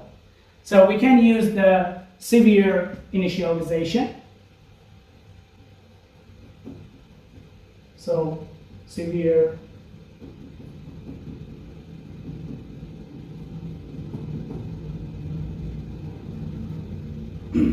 initialization is something that we can use and select the weights of the network for certain intermediate values in such way that the variance be not very huge when we pass through different layers of the network, okay? So the Kumar suggested that the distribution of initial weights should vary according to the activation function used, and proposed to initialize the weights in network with logistic activation function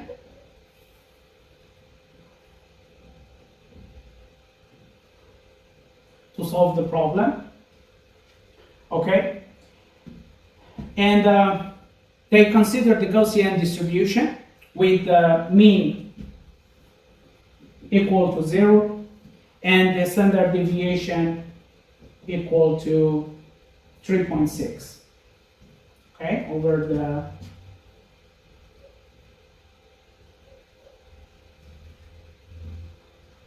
n.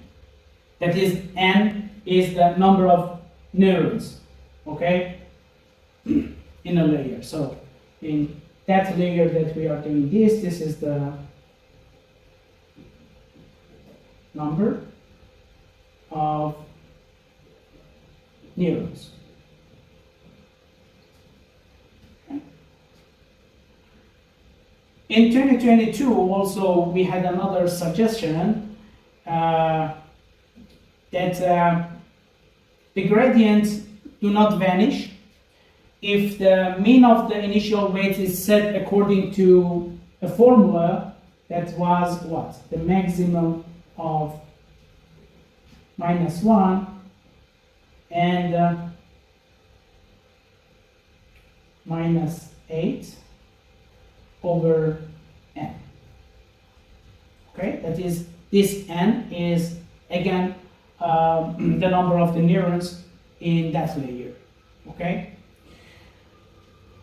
so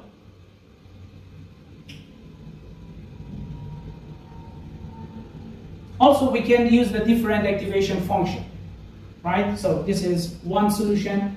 Another solution is to consider the different activation functions. So imagine that for activation functions, we have the sigmoid, okay? So if we consider this as the 0, for example,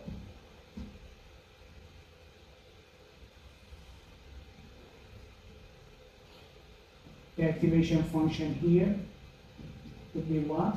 1 over 1 plus minus 2. Okay. We can consider the ReLU.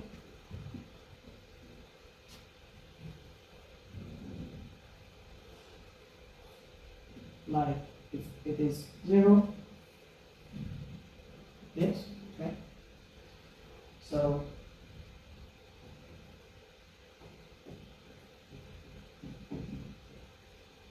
like Z, if Z is positive and 0 otherwise.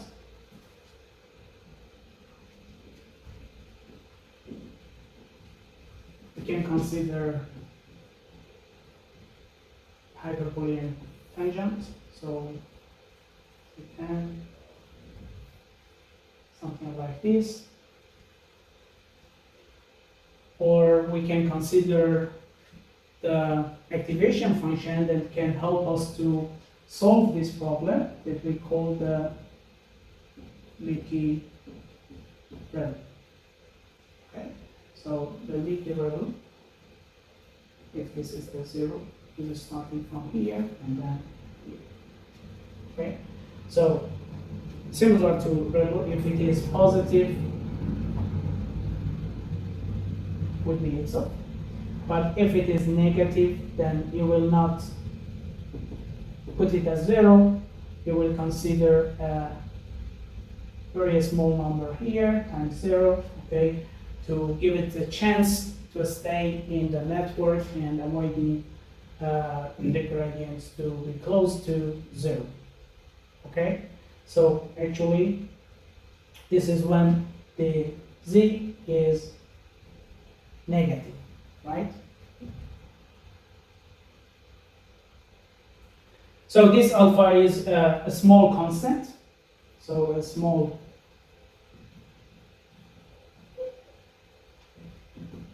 constant like 0.01, and the leaky ReLU, that is the leaky rectified linear unit, is an activation function used in neural networks, especially in deep learning.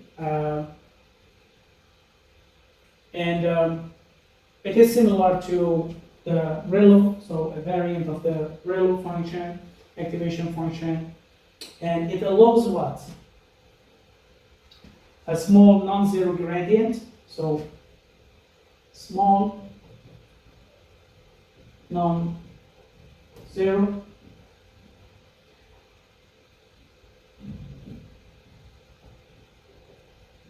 gradient.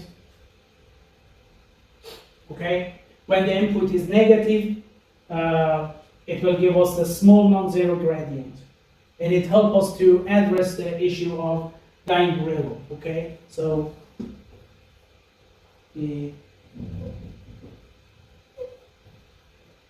dying ReLU will be addressed with this. Okay.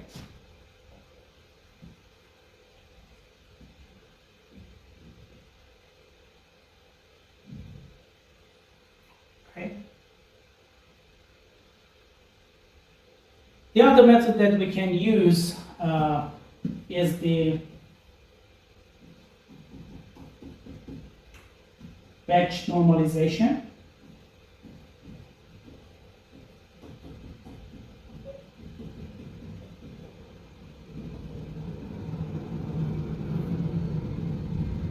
Okay, by adding a layer to the network, so we add a layer to the network just before the activation function layer to normalize the inputs to the layer. Okay, so we normalize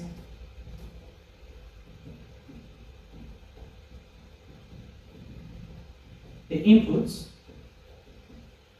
and by this we can improve the model learning. Okay, all right, so these are the ways, the different approaches, the different ways to solve the problem. of the vanishing gradient, right? So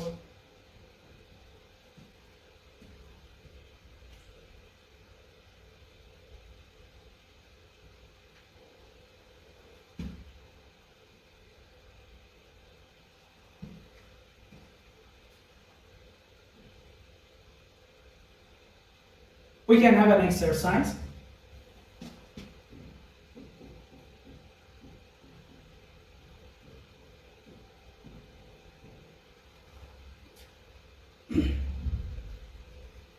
By considering a neural network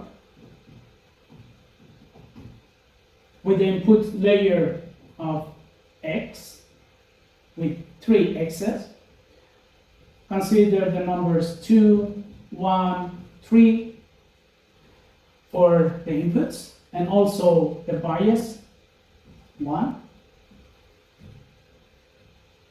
And imagine that you need to calculate the W1x plus B1. Okay, so this is the B1. And the W1, that is the weights, would be like 1, 1, 0, 1, minus 1, 1, 1, 0, 1, 0, 1, 1. Okay, so these 3 for 3 x's. And then we need 1 for the bias, right? So for the bias, consider it like minus 5, 0, 1, minus 2, something like this, okay? So this is the W, right? So we have the W, we have the X, okay? So this is the X with the bias. And by multiplying these matrix and the vector, we can have the result for the first layer, and then you can apply the ReLU as the activation function. So whatever the results would be from this multiplication, if it is negative, it would be 0. If it is positive, you will keep the same number, right? So that would be the calculation for the input to the first layer. So for the first layer, as you can see, we consider the 4 nodes, okay? And we will have a result like when we do this calculation. So you will have the 1, 2, 3, 4 with what? With the considering 1 digit here as the weight 1 for the bias of the second layer. Okay, so you can continue this with the second layer. So imagine that this is the second layer with the 2 nodes. So that was the layer 1. This is the layer 2. Okay, so for layer 2, again, you need the weight. So this is the weight 1 for the layer 1. This is the weight 2 for layer 2, so you can consider the, for example, 1 minus 1, 1, 0, 0. This last one is for the bias. So imagine that this is 0, 1 minus 1, 1 and 3. Okay. So again, you can consider the ReLU for this layer also, and have the result. Okay. And you can continue with the different layers. So this is the forward propagation. So we can consider also another layer with the weights. So imagine that you have the layer 3.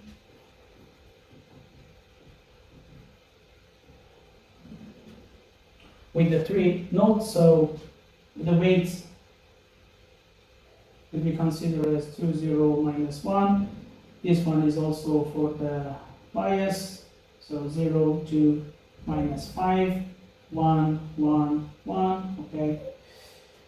And for the last one, the activation function could be considered as softmax equal to EX over the summation of A x's. Okay.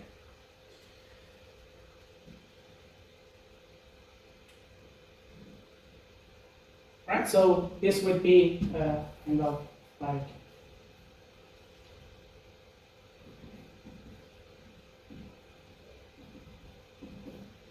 forward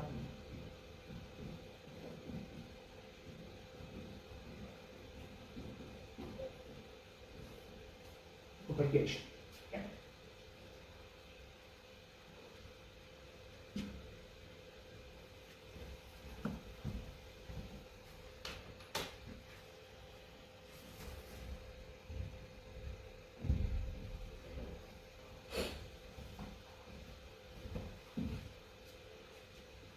If you want to do this example or the similar approach be applied on the Python, so in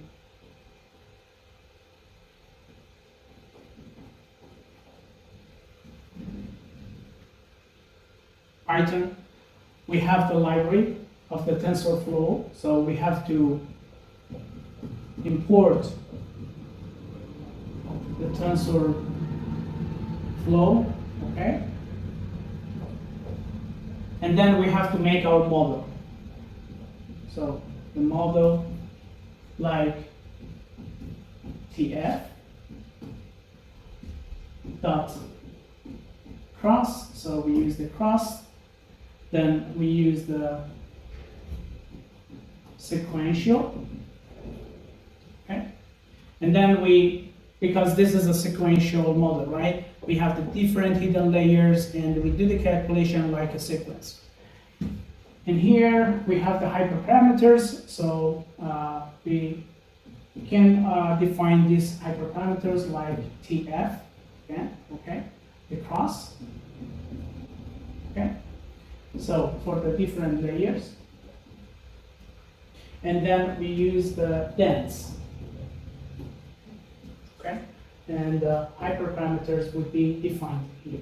So different hyperparameters, we can define them here. So we have the TF cross sequential. This TF cross sequential is a way to define the neural network where layers are stacked.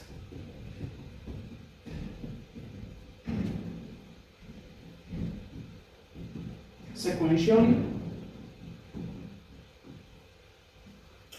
meaning each layer has exactly one input and one output, okay? So it's a common method to build the forward neural network. So for the cross, we have also this, okay?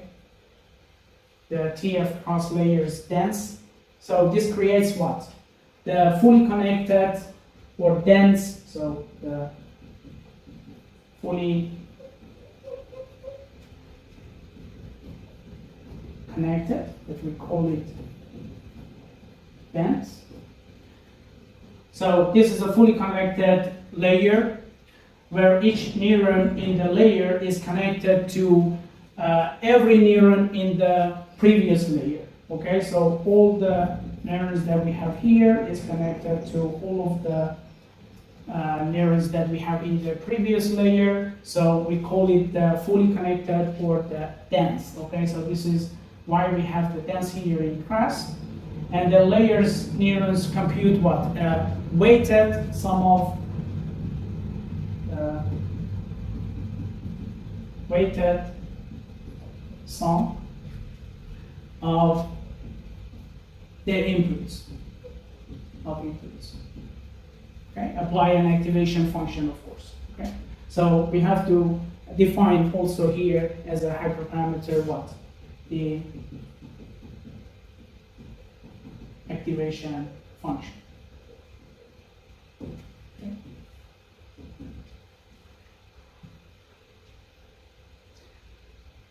So this is how we can also do this modeling by using the Python. You have to load the library and the package of TensorFlow, and then use the cross and the sequential and this dense model to make this kind of model and to solve the problem, right?